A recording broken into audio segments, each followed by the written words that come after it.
Hello friends. सो हम अभी one dimension motion पढ़ रहे हैं लेकिन इन वर्टिकल डायरेक्शन, राइट? सो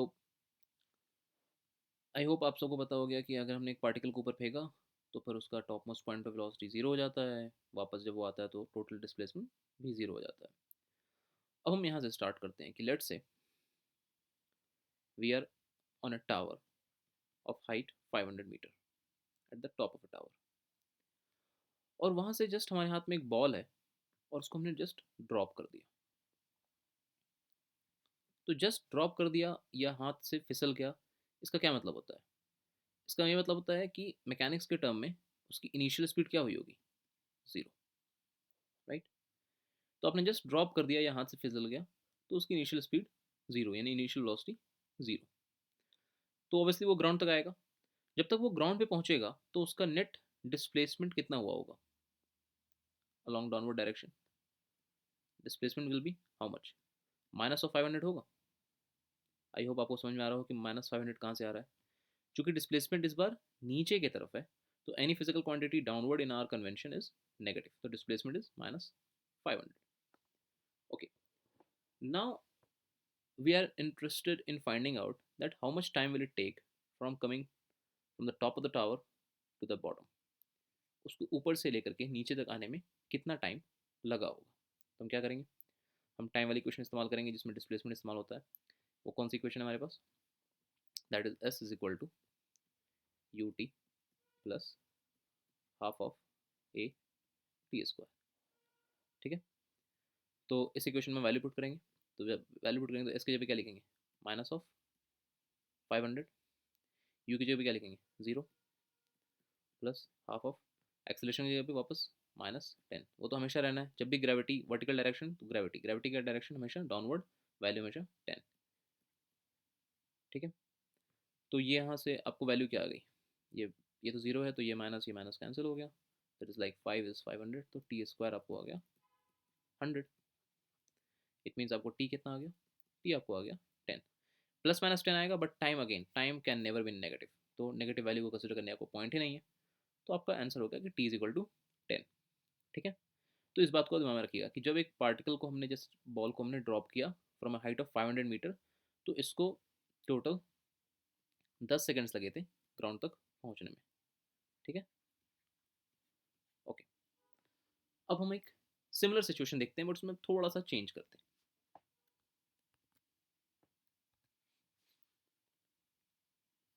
इस बार अगेन आप एक टावर पे खड़े हैं और टावर की हाइट ग्राउंड से अगेन 500 मीटर है।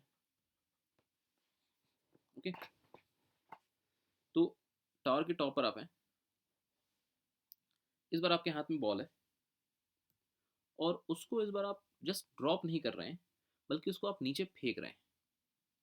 ठीक है, नीचे फेंक रहे हैं with a speed of 10 meter per second. तो स्पीड आपने दी 10 मीटर पर सेकेंड की,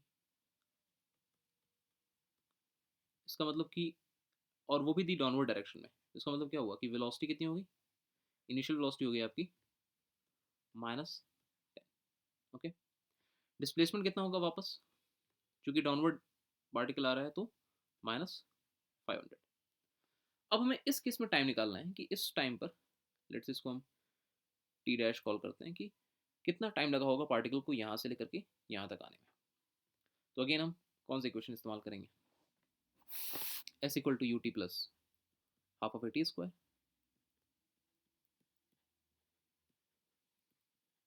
ठीक है, एस की जगह पर क्या लिखेंगे हम लिखेंगे -500।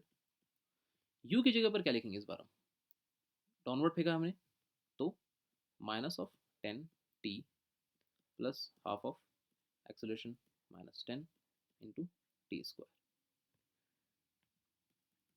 ये क्वाड्रेटिक इक्वेशन है। तो आई होप आप सभी को क्वाड्रेटिक इक्वेशन सॉल्व करना आता है। जिसमें एक बेसिक बात आपको बता दूं, पहला काम ये करते हैं कि हम क्वाड्रेटिक इक्वेशन को सिंप्लीफाई करते हैं। जैसे ये है -500 -10 टी, ये है -5 टी स्क्वायर। आपको दिख रहा है सब में 5 कॉमन है, तो हम इसको थोड़ा सिंप्लीफाई कर लें और टी स्क्वायर के कोफिशिएंट को पॉजिटिव बना लें। तो हम क्या लिखेंगे? इसको हम लिखेंगे T square plus 2t minus 100 equals to 0। हमने क्या किया, हमने टी के कोफिशिएंट को, टी स्क्वायर कोफिशिएंट को पॉजिटिव बना लिया, उससे गलती होने के चांसेस कम रहते हैं, और इस इक्वेशन को हमने एकदम सिंप्लीफाई कर लिया। उसके बाद फिर क्या करना होता है हमें, कोई भी क्वाड्रेटिक इक्वेशन में क्या होता है, अगर क्वाड्रेटिक इक्वेशन है A X square plus B X plus C equals to 0, तो उस केस में फिर एक्स की वैल्यू कैसे निकालते हैं, फॉर्मूला क्या है हमारे पास, minus of B plus minus under root B square minus 4ac divide by 2a। I hope आप सबको ये फॉर्मूला पता हो। मैं एज ए नोट आपको कह रहा हूँ कि अगर आपको ये फॉर्मूला नहीं पता है और अगर आपको क्वाड्रेटिक नहीं पता है, एटलीस्ट उसका बेसिक नहीं पता है, तो आप प्लीज़ पहले वो पढ़ लीजिए, अदरवाइज आपको फिर यहाँ पर मैथ्स में प्रॉब्लम होगी, क्योंकि अभी इस point onwards most of the questions में क्वाड्रेटिक इक्वेशन इस्तेमाल होगा।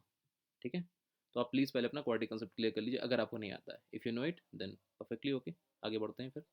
तो इस पॉइंट के बाद हम क्या निकालना है, हमें टी निकालना है, तो हम क्या लिखेंगे, एक्स के यहाँ पर टी वेरिएबल है, तो T is equal to minus of 2 plus minus under root 2 square B है 4 माइनस ऑफ 4 ए सी, ए क्या है 1 है, सी कितना है हमारा माइनस 100 है, तो माइनस माइनस प्लस हो जाएगा, ये हो जाएगा आपका 400। आई होप आपको क्लियर हुआ हो। 4 into 1 into C which is minus 100, और यहाँ पर एक और फॉर्म में देखिए, एक और पहले से माइनस होता है तो वो प्लस हो गया, डिवाइड बाई 2। तो ये आपको कितना हो गया, ये हो गया -2 डिवाइड बाई 2 यानी कि -1 plus minus under root 404 divide by 2। तो 404 अप्रॉक्सीमेटली 20.09 होगा, तो उसको हम 20.09 को ऑलमोस्ट हम 20 ही ले लेते हैं, तो थोड़ा अप्रॉक्सीमेशन हम कर रहे हैं यहाँ पर। तो -1 प्लस माइनस अंडर रूट 20 होगा, तो 20/2 क्या हो जाएगा 10। अगेन चूंकि ये टाइम है तो हमें कौन सी वैल्यू लेनी चाहिए, हमें पॉजिटिव वैल्यू लेनी चाहिए, तो हम ये माइनस वाली वैल्यू को हमेशा इग्नोर करेंगे। देखिए जब भी आप क्वाड्रेटिक सॉल्व कीजिएगा तो हमेशा ऐसा होगा कि दो वैल्यूज आएंगी, तो अगर वो दोनों वैल्यूज में से टाइम आप सॉल्व कर रहे हैं और एक वैल्यू पॉजिटिव आ रही है एक वैल्यू नेगेटिव आ रही है, तो हमेशा हमें क्या करना है, नेगेटिव को इग्नोर करना है। यहाँ पर दो वैल्यूज क्या हो जाएंगी, एक हो जाएगा 10 माइनस 1 9, दूसरा हो जाएगा -11। तो -11 का कोई सिग्निफिकेंस नहीं है, उसको हम इग्नोर करेंगे, तो हमारा आंसर क्या हो गया, हमारा आंसर हो गया 9। ठीक है,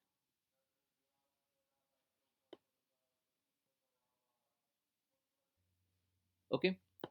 तो हम यहाँ पर क्या करेंगे, -11 को इग्नोर करेंगे, टाइम हमारा हो गया 9 सेकेंड्स।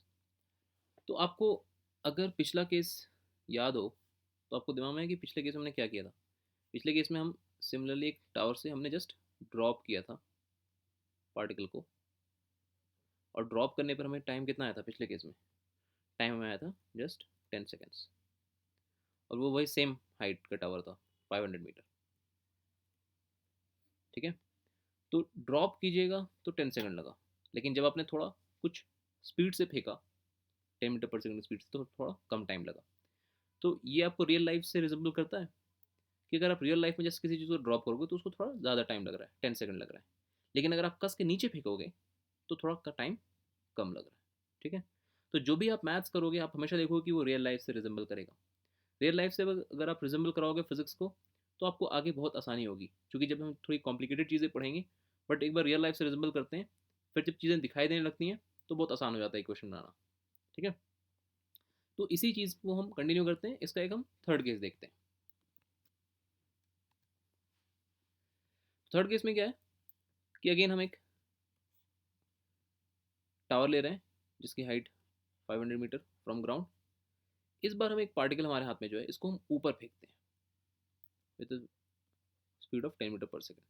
चूंकि ऊपर फेंक रहे हैं तो फिजिकल क्वांटिटी ऊपर है, तो इनिशियल वेलोसिटी क्या हो जाएगी, प्लस ही होगी, यानी कि 10। अब ये ऊपर जाएगा ना,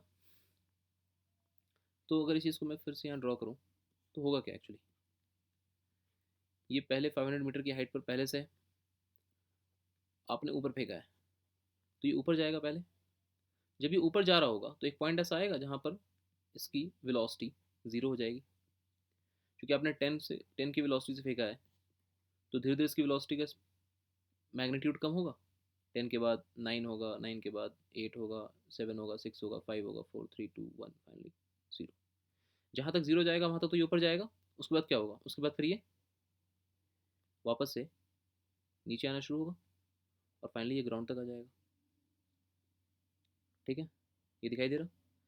तो जब ये वापस से ग्राउंड तक आ जाएगा तो अब मुझे जानना है कि इसको टोटल टाइम कितना लगा।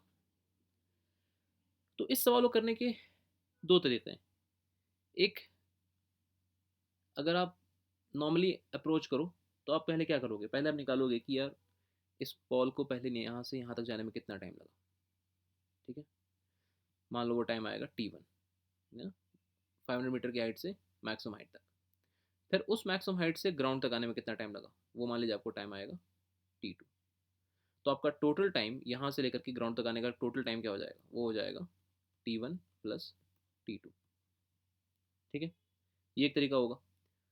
हम इतना मेहनत क्यों करें जब हमें जो दिखाई दे रहा है कि ये इस पूरे जर्नी में एक्सेलरेशन क्या है, एक्सेलरेशन इज -10। तो इस पूरे जर्नी में एक्सेलरेशन कांस्टेंट है।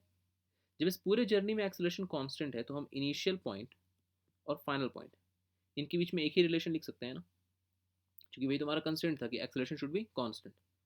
तो अगर हम एक ही रिलेशन लिखें तो हमें बस क्या करना है, हमें सारे वैल्यूज पुट करने हैं। तो इस बार इनिशियल वेलोसिटी तो आपको दी हुई ऑलरेडी 10। अब सोचिए कि डिस्प्लेसमेंट क्या होगा इस बार। Displacement is line joining from initial to final. तो वापस से वो लाइन क्या है, वो लाइन वही -500 है जो कि हर बार हो रहा था पिछले दो केसेस से। भले ये पहले ऊपर गया हो फिर नीचे आया हो, बट अल्टीमेटली इनिशियल पॉइंट से फाइनल पॉइंट के बीच में ये कितना मूव किया, नेट डिस्प्लेसमेंट वो 500 मीटर ही मूव किया। और चूंकि नीचे की तरफ मूव किया इसलिए डिस्प्लेसमेंट क्या होगा, -500। ठीक है, तो पिछले दोनों केसेस में डिस्प्लेसमेंट और डिस्टेंस सेम था क्योंकि कभी डायरेक्शन चेंज करने की ज़रूरत नहीं पड़ी। जब आपने ड्रॉप किया था तो सिंपली उस केस में भी जो डिस्प्लेसमेंट था वही डिस्टेंस था। जब आपने थोड़ा तेज़ फेंका कुछ वेलोसिटी के साथ U = -10, उस केस में भी जो डिस्प्लेसमेंट था वही डिस्टेंस था। लेकिन इस बार आपने ऊपर की तरफ फेंका। जब आपने ऊपर की तरफ फेंका तो एक बार क्या हुआ, ये पहले ऊपर गया, एक पॉइंट पे वेलोसिटी इसकी 0 हुई, तब ये ऊपर से नीचे आना शुरू किया। तो आपको जब आप आगे से क्वेश्चन आएगा तो आपको इतना नहीं सोचना है, आपको सिंपली देखना है कि वर्टिकल मोशन हो रहा है, ग्रेविटी तो हर जगह एक ही है। तो बस आपको देखना है कि इनिशियल पोजीशन क्या है, फाइनल पोजीशन क्या है, इन दोनों के बीच के डिस्टेंस कितना है ना, डिफरेंस, वो क्या होगा, वो डिस्प्लेसमेंट होगा। अगर फाइनल पोजीशन इनिशियल पोजीशन से नीचे है यानी कि नेट डिस्प्लेसमेंट डाउनवर्ड है तो वो माइनस साइन के साथ होगा। अगर ऊपर है तो नेट डिस्प्लेसमेंट पॉजिटिव होगा। तो हम यहाँ पे क्या करें, सीधा एक इक्वेशन लिखें हम। एस के जगह पे लिखेंगे -500। इक्वेशन कौन सी होगी हमारी, वही standard S = UT plus half ए टी स्क्वायर। तो -500 यू की जगह पे क्या लेंगे, तो यू तो हमारा ऊपर ही है ना, देखिए ध्यान से यू ऊपर ही है तो यू हम प्लस ही लेंगे। तो 10T plus half of acceleration वापस से -10 × T²। तो फिर ये स्टैंडर्ड क्वाड्रेटिक इक्वेशन आ गया। इस क्वाड्रेटिक इक्वेशन को क्या करना है, फिर से वैसे ही सॉल्व करना है। तो पहले T² का टर्म को पॉजिटिव कर लो यानी कि उसको इधर ले आओ और फिर इसको सिंप्लीफाई कर लो। ये आपको हो गया -5T² माइनस, सॉरी ये इधर आ जाए तो ये सॉरी ये +5T², ये टर्म इधर आएगा तो -10T, ये -500 = 0। इसको हम थोड़ा सिंप्लीफाई कर लेंगे तो क्या होगा, ये हो जाएगा T² माइनस 2T माइनस 100 = 0। हम लास्ट में फॉर्मूला पुट कर देंगे। फॉर्मूला जो हम पुट करेंगे वो क्या होगा, वो होगा T minus of B, right, AX² plus BX plus C होता है। तो यहाँ पर ये जो B है वो खुद में क्या है, माइनस है, तो हम उसको लेंगे प्लस, यानी कि T = 2 प्लस माइनस √। वो टर्म आपका सेम ही आएगा जैसा पिछले केस में आया था, 4 प्लस 400 क्यों हो रहा है, 4 × A × C again negative divide by 2। तो ये टर्म आपका क्या हो गया, ये आपका टर्म हो गया 1 प्लस माइनस, यहाँ पर फिर से हम एक अप्रॉक्सीमेशन करेंगे तो ये 20 √404 अप्रॉक्सीमेटली हम 20 मानेंगे, 20/2 हो जाएगा 10। इसमें से अगेन हम क्या करेंगे, माइनस वाला नंबर इग्नोर करेंगे, तो आपको जो टाइम आ जाएगा वो आ गया 11 सेकेंड्स। तो इस बार क्या हुआ, इस बार आपको थोड़ा टाइम ज़्यादा लग रहा है। तो अगर हम तीनों केसेस को कंपेयर करें तो जब हमने सिंपली ड्रॉप किया था उस केस में टाइम लगा था हमें 10 सेकेंड्स। जब हमने नीचे फेंका था उस केस में हमें टाइम लगा था 9 सेकेंड्स। और जब हमने ऊपर फेंका उस केस में हमें टाइम लगा 11 सेकेंड्स। प्रीटी ऑब्वियस ना, ऊपर फेंका है तो पहले ऊपर गया फिर नीचे आया तो ज़्यादा टाइम लगा। इसको हमने नीचे ही फेंका तो इसको थोड़ा कम टाइम लगा। इसको हमने जस्ट ड्रॉप किया तो इसको इंटरमीडिएट टाइम लगा। सारा डिस्प्लेसमेंट कितना था, तीनों केस में डिस्प्लेसमेंट था आपका -500। ओके, तो आप समझ गए कि किसी पार्टिकल को हम किसी हाइट से जस्ट ड्रॉप करें या ऊपर फेंकें या नीचे फेंकें तो इन सभी केसेस में क्या होगा। फाइन। तो अब ये जो लास्ट वाला केस है इसको थोड़ा और इन्वेस्टिगेट करते हैं ताकि आपको ज़्यादा चीज़ें समझ में आए।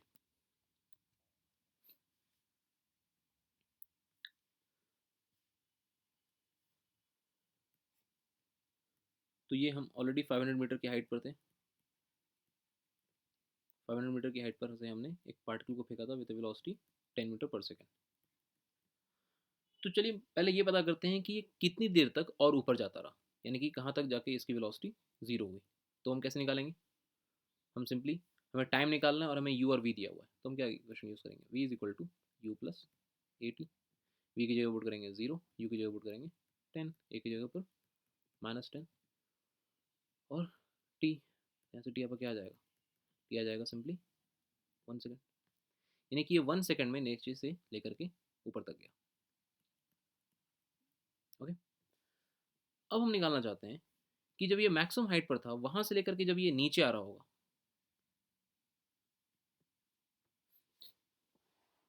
तो इसको टोटल टाइम कितना लगा। तो